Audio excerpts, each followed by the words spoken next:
안녕하세요. 책데이트 시간입니다. 오늘 소개해드릴 책은 좋은 사람 되려다 쉬운 사람 되지 마라 라는 책입니다. 이남훈지음 페이지 2에서 나온 책입니다. 사람 마음은 험하기가 산천보다 거칠고 알기는 하늘보다 어렵다고 하는데요. 이 책은 동양 고전에서 찾은 인간관계의 지혜를 배울 수 있는 책입니다. 공자는 사람을 함부로 판단하지 말라고 했고, 만일 판단했다면 절대로 들키지 않아야 한다고 했습니다. 섣불리 판단하고 속내를 드러내는 사람은 상대에게 감정이 노출되어 관계의 주도권을 잃고 마음을 다치기 때문인데요. 몇 편 소개해 드리겠습니다. 물어뜯지 못할 거면 짓지도 말라고 하는데요. 철학자 니체는 푸주간 앞에 있는 개를 보면서 인간이 가진 욕망의 이중성을 통찰했다.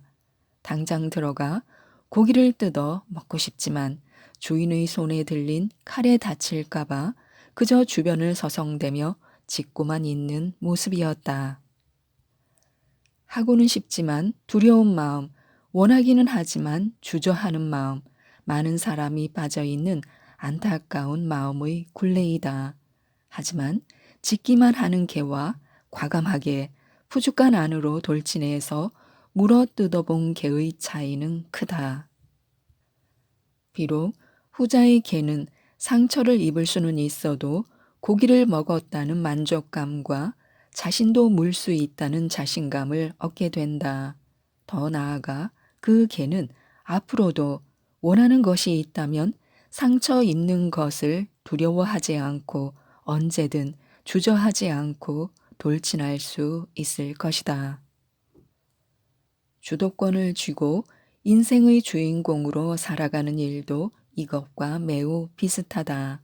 처음에는 주저하게 되고 내가 할 수 있을까 걱정할 수 있지만 그 전략을 알고 하나씩 실천해 본다면 어느덧 고기 맛을 알게 되고 그것을 향해 돌진하는 흥분감은 짜릿한 스릴이 된다. 언제까지 주인공을 빛내게 하는 조연으로만 살아갈 것인가? 내 역할에 충실했어 라는 소소한 자기 위안보다 내 삶에 충실했어 라는 충만한 자존감을 위해 무서운 사냥개처럼 돌진해보자. 군림하다 튕겨낼 것인가? 매력으로 끌어당길 것인가? 물과 불을 함께 사용하는 능력이 필요하다고 하는데요.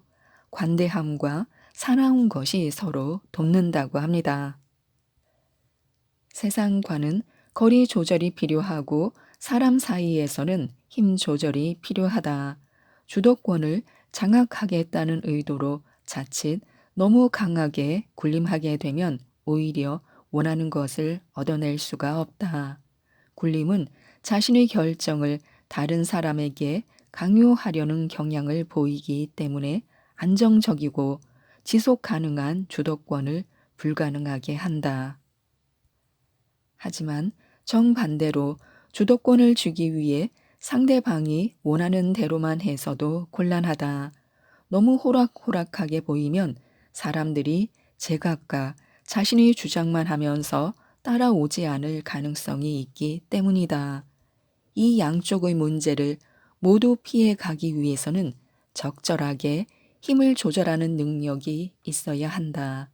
때로는 강하고 혹독하지만 또 때로는 부드럽고 관대한 방법을 동시에 사용해야 한다는 이야기다. 그런데 이러한 이중적인 모습은 인간적인 매력을 만들어내는 매우 중요한 요인이기도 하다. 흔히 말하는 반전 매력이 그것이다. 강해 보이는 사람이 의외로 순수하거나 자신만 생각하는 이기적인 사람인 줄 알았는데 늘 알게 모르게 누군가를 배려하는 심성이 있다면 어떨까? 이런 사람은 꽤 매력적으로 보이는 것은 물론 그 깊이를 알 수 없어서 더욱 끌리게 된다. 사람과 사람 사이에서 내가 주도권을 쥔다는 것은 상대방을 억지로 끌어오는 것이 아니라 자연스럽게 끌려오게 하는 것이다. 매력적인 사람이 되는 것보다 더 좋은 주도권 확보의 방법도 없다. 강함이 있기 위해서는 부드러움이 있어야 한다고 하는데요. 병법을 논하는 삼리학에서도 이렇게 조언하고 있다. 부드러움이 필요할 때는 부드러움을 베풀고 단단함이 필요할 때에는 단단함을 시행하고 약함이 필요할 때는 약함을 보여주고 강함이 필요할 때는 강함을 써야 한다. 장수는 단단함과 부드러움, 강함과 약함을 적절하게 섞어가며 때와 상황에 따라 움직여야 한다. 부드러운 것이 강한 것을 이긴다 라는 말이 있지만 여기에서의 부드러움이란 자신을 낮추거나 매우 유연한 태도를 말하는 것이지 약한 것을 의미하지는 않는다. 흔들리는 것은 깃발이 아니라 당신의 마음일 뿐이라고 하는데요. 반응과 대응 사이 성장과 행복의 선택지가 있다고 합니다. 삶은 속도가 아니라 방향이다 라는 말이 있다. 서둘러 가기보다는 정확한 목표를 설정하고 지치지 않고 전진해야 한다는 의미이다. 같은 맥락에서 이런 말을 할 수 있다. 삶은 자극이 아니라 반응이다. 내 삶에 어떤 일이 생기는 것 자체를 피할 수는 없다. 중요한 것은 그것에서 내가 어떤 반응을 하는지가 삶의 방향을 꺾는 결정적인 포인트가 될 수 있다. 심리학자, 심경학자이자 홀로코스트의 생존자였던 빅터 프랭클은 자극과 반응 사이에는 공간이 있다. 그 공간 안에는 우리가 선택할 수 있는 힘이 있다. 그 선택이 우리의 성장과 행복에 직접 관련이 되어 있다. 라고 말했다. 그래서 인생에서의 자극은 10%에 불과하고 나머지 90%는 반응에 달려 있다. 라는 말도 있다. 이러한 이야기들은 충분히 진리인 것처럼 여겨지기에 또 앞으로 나에게 좋지 않은 일이 생긴다고 하더라도 그것을 잘 컨트롤할 수 있겠다는 자신감이 생기기도 한다. 하지만 여기에서 우리는 한 걸음 더 들어가서 반응이라는 것과 대응이라는 것도 구분할 필요가 있다. 반응은 매우 즉각적이고 감정에 기반하기 때문에 주도권의 측면에서 보면 손해가 있을 수 있다. 반면 보다 치밀한 전략으로 대응하게 되면 상대방과의 감정 충돌 없이 나의 주도권을 유지하는 훌륭한 결과를 만들 수 있다. 좋은 사람 되려다 쉬운 사람 되는 이유는 무엇일까요? 인간관계, 기대는 오버이고 예의는 지능이라고 하는데요. 예상했던 것과는 전혀 다른 결과가 펼쳐지는 일이 종종 생긴다. 인간관계에서는 특히 더 그렇다. 좋은 마음에서 잘 대해 주었지만 엉뚱하게 내가 이용당하거나 무시당하는 황당한 일도 벌어진다. 반대로 좋은 기회라고 생각되어 내가 먼저 접근했지만 오히려 그것이 나를 호구로 만들어 버리는 일도 생긴다. 하지만 이런 일이 생긴다고 해서 인간관계를 아예 끊을 수도 없는 노릇이다. 중요한 점은 결국 문제의 핵심은 나에게 있는 것이지 상대방에게 있는 것은 아니라는 점이다.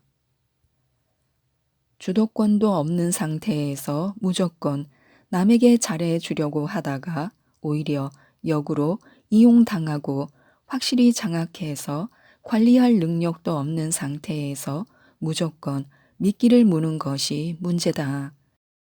또 나에게 해주는 칭찬에 순식간에 현혹되어 그 뒤에 있는 어두운 속내를 잘 보지 못하는 경우도 생긴다.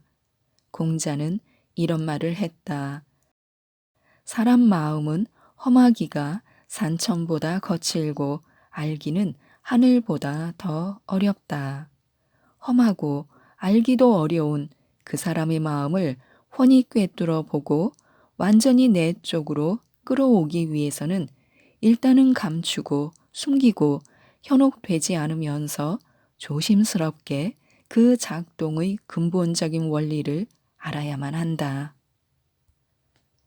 인복이 없는 것이 아니라 안목이 없는 것이라고 하는데요. 그래서 사람과 관계를 보는 안목으로 주도권을 지켜야 합니다.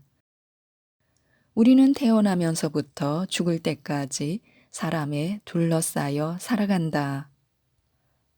그래서 사회적 활동을 하기 시작하면서부터 사람을 알아보는 안목은 필수적으로 갖춰야 할 능력이다.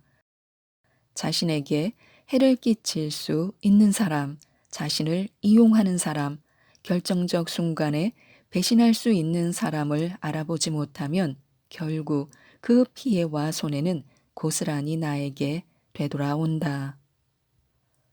문제는 대부분의 사람이 처음에는 착한 척, 좋은 척, 예의 바른 척을 한다는 점이다. 경계심이 없는 가운데 사람 보는 눈마저 없으면 그 가면에 속는 일은 어쩌면 매우 당연한 일이다. 따라서 사람을 알아보고 곁에 두거나 멀리 하는 것도 매우 공들여야 할 일이다. 인복이 많은 사람은 운 좋게 주변에 좋은 사람이 많은 것이 아니라 자신의 안목을 통해 끊임없이 나쁜 사람을 걸러내고 좋은 사람을 주변에 두려는 노력을 게을리 하지 않는다. 그냥 하늘에서 뚝 떨어지는 우연한 환경이 아니라는 이야기다. 나는 인복이 없어 라고 생각하지 말고 쭉정이는 뽑아내고 알곡으로 채워 넣어라. 그래야만 한 끼를 먹어도 더 영양이 풍부한 식사를 할 수 있듯이 소수의 사람과 교류해도 좀 더 풍성한 관계의 혜택을 누릴 수 있을 것이다. 또한 한계를 돌파하려면 선부터 넘어야 한다고 하는데요. 한계를 돌파하는 것은 늘 자기 자신과의 싸움이라고도 하지만 한계는커녕 그저 내 마음속에 그려놓았던 희미한 경계선조차 넘지 못하는 사람들이 있다. 물론 핑계는 많고 이유도 합리적이다. 하지만 한계를 돌파하는 것은 원래부터 합리적일 수 없는 일이다. 이제까지 내 몸과 생각에 최적화된 습관을 뛰어넘는 것 자체가 이미 과거의 눈에는 비정상적인 일이기 때문이다. 그러니 거부감이 작동하고 이것을 넘어서지 못하면 결국 다시 과거로 회귀할 뿐이다. 그래서 중요한 것은 한계를 돌파하는 원대한 꿈이 아니라 내 마음속의 작은 선부터 넘어서는 일이다. 이렇게 하나 둘 선을 넘기 시작하면 나의 활동 영역이 점점 넓어지면서 결국 한계선까지 다가갈 수 있다. 뿐만 아니라 원래 가보지 못한 곳에 대해서는 막연한 환상과 과도한 풍문이 있게 마련이다. 따라서 막상 점점 선을 넘으면서 최종적으로 만난 한계는 생각보다 크지도 견고하지도 않을 수 있다. 거기다가 이제까지 선을 넘으면서 조금씩 길러왔던 체력과 정신력이 자신의 한계를 생각보다 더 작게 만들 수 있다. 두려움 없이 부담도 없이 이제 조그만 선부터 넘어가기 시작해보자. 우리는 인생을 살아가면서 이끌거나 따르거나 비켜서거나 해야 하는데요. 사회적 위상의 역동성을 만들어가는 지혜를 키워야 합니다. 세상은 끊임없이 변하고 그 방향은 쉽게 종잡을 수가 없다. 이는 집단 내에서 자신의 위상은 물론이고 둘 사이의 관계에서도 얼마든지 일어나는 일이다. 지금 친하다고 다음 달에도 친할 것이라고 단정 지을 수 없고 지금 신경전을 벌인다고 반드시 내일 주먹 다짐을 한다는 법도 없다. 역동적인 변화는 늘 관계를 이리저리 달바꿈 시킨다. 그런데 문제는 우리의 인식이 이 변화무쌍한 현실을 따라가기 쉽지 않다는 점이다. 사실 인간은 본능적으로 변화를 싫어하기 때문에 우리의 인식도 계속해서 정지하고 싶어 하고 머물러 있기를 원한다. 변화는 불안과 두려움을 동반하기 때문에 의도적으로 그것에서 멀어지고 싶어 한다. 하지만 그러는 와중에 세상의 변화가 완연해졌을 때 비로소 놀라고 당혹스러운 결과를 맞이하게 된다. 이러한 문제에 대처하는 가장 효과적인 방법은 계속해서 낯선 상황을 만들고 거기에 익숙해지는 것이다. 심리학자들은 낯선 곳을 자주 산책하는 일조차도 앞으로 있을 변화에 적응하는 훌륭한 방법 중 하나라고 조언한다. 결국 변화에 떠밀려 알 수 없는 곳으로 흘러가느니 차라리 내가 먼저 그 낯선 변화의 중심에 서는 것이 미래의 주도권을 훨씬 잘 준비하는 일이 된다.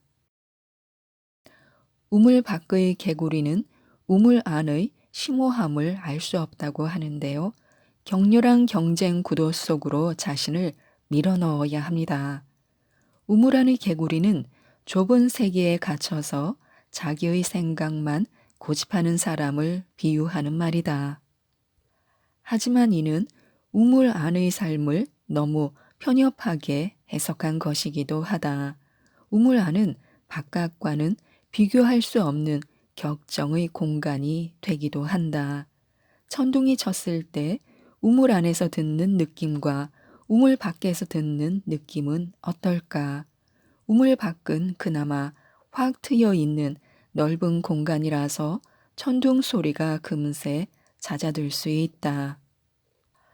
하지만 우물 안의 좁고 깊은 공간에서 듣는 천둥 소리는 하늘이 내려앉고 세상이 무너지는 소리와 다를 바 없다. 거기다가 우물 안의 좁은 생태계로 인해서 바깥 세상보다 더 치열한 먹이 다툼이 있을 수 있다.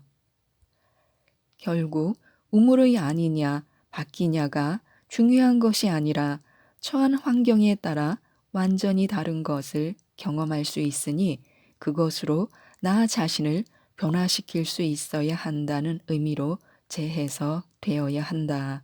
따라서 우물 밖에서만 생활한 개구리라면 과감하게 우물 안으로 들어갈 수 있어야 한다. 사람도 마찬가지다.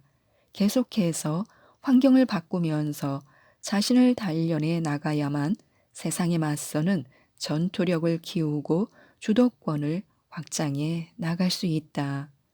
물론 자신의 환경을 변화시키지 않으려는 이유도 분명히 존재한다. 더 이상의 위험을 감수하지 않고 모험도 하지 않는 것이 훨씬 더 안락하기 때문이다.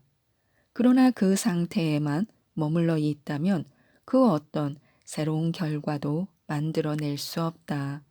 열정은 있지만 자신의 의지대로 되지 않는다면 차라리 자신의 환경을 변화시킴으로써 지속적인 성장을 추구해야만 한다.